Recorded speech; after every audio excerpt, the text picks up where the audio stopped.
we Peter Banura ogwo afiire aha weekend tutira mabega kandi ahizobe lya Tuesday sabite gikosha nyuma abazyo abera hari umukoro gwo kumushabira hari Christ the King Church mu Kampala kandi bakora vigil narishe mikoro yo kumucyurira mu makagabo agarukushangwa Kitiko village ejoneshangwa muri kigo kandi ahacebiro 8 byo kwezi kwa kano mwaka ogu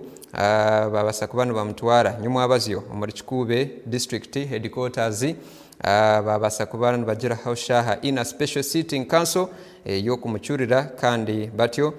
bakoraho okundo kumucyurira mu makage agarukushangwa buhimba muri Kigaya mu district ya Kikube ayo barukwija kubana bagendo mesho no kuba nabatebekanisa ebyo kumuzika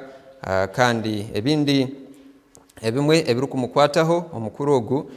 nabo kugira ngo omukaruru akomwaka gw'2026 akakututire omukwezi ko kubanza omwaka ogu abira yisimbire kandi yabasa kuba nasinga ahamtendera yone ebiri akabanza yisimba omukaruru akekibine kya NRM akora akwate bendera yihayo obururu oburukwingana emitwaro 3 kashanju bina 55 yasingo wabire amurhihi owekibine kya National Unity Platform arukumanywa nkafeneka city manyire ayihirayo obururu kakaga 230 kandi yeja yabasa kuba narangirirwa nkosingire akaruru akokuba mukuru w'entebe ya katano ahabwa district ejo eya Kikube obwe arukusinga akaruru kwebembera for the ahabwa enchiro eya kabiri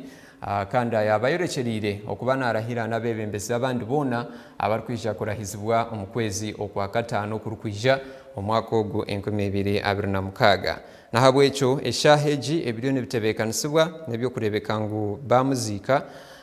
kandi tujja kuba ntumanya yaba akachiko kibyo bururu aka electoral commission karukwija kuba nkatebekanisa akaruru akandi ahabwo kuba nchoreka ngu entebejo yasigara etari mu muntu kandi babase kuba bagendo mission no kwijuza omwanya ogwe okubasa kutunga omuhereza ondijo nga mukuru w'entebe ya katano ahabwa district eya Kikube ebyo riyo noreba aha screen yawe turi Kikube Buterevu kandi noreba oruseregende rw'amamotoka bariyo mu rugudo nabebyo kwirinda n'abandi bantu babutosha noreba abana bishomero nabagendo meisho noreba ebibasize kuba ebyo nebireho mu izobe lya nyuma abazyo obu omutumbi gw'omugenzi gubere nuguretwa mu district eya Kikube kandi obwe bari kumutwara naha council obatire oruchiko orw'omutano orwo kwinamira hamwe no kugamba aha mugenzi kandi obwe council erukugendo mesho no kuba nebamugambaho ba kansara abatari bamwe na bamwe kandi obwe na nemikoro erukutebekanisibwa iyo kumishendekereza abebembezi nyamwinshi aba district ya Kikube hamwe no mu government n'ekibine kya NRM babasize kuba babayo omubwinji okubasa kuba babaho omumikoro ejo yokuzika omukuru Peter Banura abera mukuru w'entebe ya katana wa district ejo eya Kikube ekibina echa NRM nacho hariho kuferwa kuhango ahabwo kuba nwabera kikwatire bendera omukaruru akahuire kandi yakasinga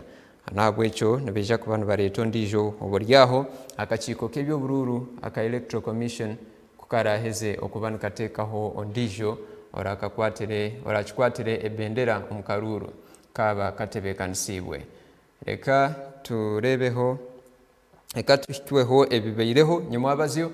mu mikoro eyo kushabira omwoyo gw'omugenzi lero tuje tugaruke tweyongereyo ebine bibireho nyuma abazyo reka tubanze tubirebe tuje tugumizemo n'amakuru gandi tukiri aharyago agokuzika kwa mukuru w'entebe ya katano abwa district ya Kikube.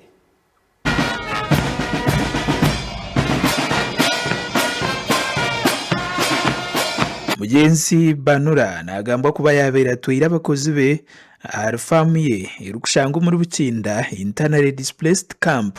muri seri ya Butyamba umubwire ubuyatungire mu Butando erizuba umbere rw'umugenzi gwatangirwa abantu nyamwinzi ajaro ya district ya Kikube hamwe no rembo rwa Hoima cyaro cya Rumbazi ubugwabano rwiho mu rembo rwa Kampala ayegubere guri ukurgebero bena ebyo kwezoko okwakana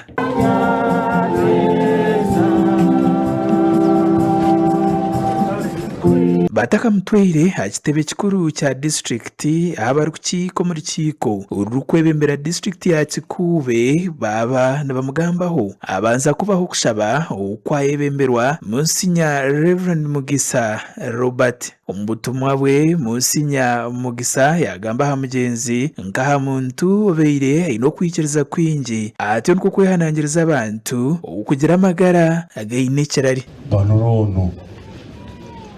abaire nagonza omukono gw'oburyo Mukama Ruhanga agumuhe. Amina. Kandi amazire kugumuha bagenzi bange itwena bali hano twegombe omukono gw'oburyo. Mu rukungana rwa kanso rwatebekanisiibwa kwinamira omugenzi orusipiika wa district ya Kikuube Christopher Nkaru yagamba omugenzi nk'omwebembezi obeire nagarikanisa abantu nangwa otaireho n'okureetaho okukwatanisa arikurwanisa enganda omu district ya Kikuube. We have lost a great leader, a brother, a parent, an accountant, a friend to many, and an advocate for peace. No one will forget the role of the late Peter Banura in promoting cohesion by phasing out tribal politics that had created ethnic tensions in Kikuube district. Muringo ngugumwe uyu muhezi wa mukuru w'entebe ya katano awa district niye Vincent Opio Arafa agamba mugenzi nkorukuza kwijukwa abo bintu nyaminzi ebyakozire ombwire buke obwamazire yari umwebembezi wa district ya Kikuube. Muri ebi yamusimira okushagika eby'oburambuzi nagwo tayiriho no kwehanangiriza abantu okuhinga ebyo kurya okurwanisa enjara mu district egi. Honorable Peter Banura played a very big role in coming up with the sugarcane bill, looking at protecting farmers for food security, value addition, and livelihood improvement. Bikiriaho Andrew Moses Awanyi uri mukuru w'ekigombe ekiri kugeita abebembezi ba government z'ebyanga ekya Uganda Local Government Association yagamba mugenzi nk'omuntu obeire n'obwebembezi obw'ekika kya haiguru. Every elective year the whole country go out to look for the best among leaders. Kikuube district,